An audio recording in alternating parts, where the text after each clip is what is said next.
fact. Look, the judge is not going to want to say this, and probably none of your guests are going to want to say this, but I've spent some time in South Africa recently, and people don't want to hear this, but South Africa is a failed country.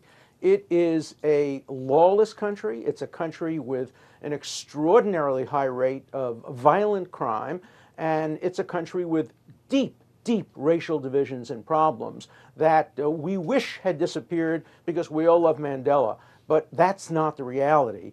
Now, whether or not this judge is prepared to give credence to the fact that a white person living in a white gated community would be in fear of his life if he heard somebody climbing through the window, fearing predominantly black intruders and assailants, whether or not this judge is prepared to find that, I don't know, but that's what this case is going to come down to. It is racial, it is factual, it has nothing to do with the law. Okay, Kelly Phelps, let me just say, I've been to South Africa, thought it was an absolutely wonderful country, I have to say. Although there clearly is a lot of crime there, and a lot of gun-related crime. I remember walking through the township of Soweto and thinking it was one of the single most inspiring places I've ever been in my life. So I would take issue with Alan saying it's a failed country, and I'm sure you would too. But you're there, you're in Cape Town. What is the feeling there amongst the people? And maybe take on Alan about what he just said about the reality of modern South Africa.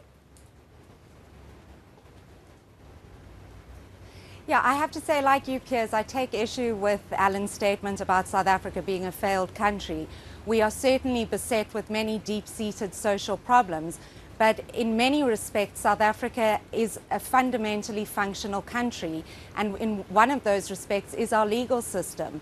While there are problems, on a daily basis, it functions fundamentally soundly, and I think today provided a showcase to that to a certain extent to the world.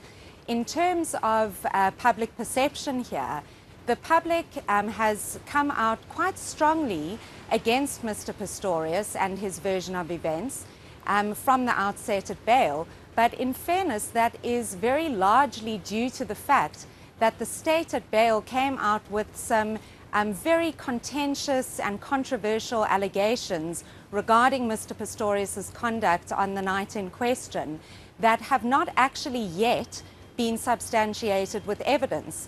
And it was the statements themselves that infiltrated into the public consciousness more than the fact that they actually were unsubstantiated. And that theme we heard repeated today by Pistorius's team in his plea explanation, and that really is the pressure resting on the state now. They've made the claims, and now at trial they finally have to back them up.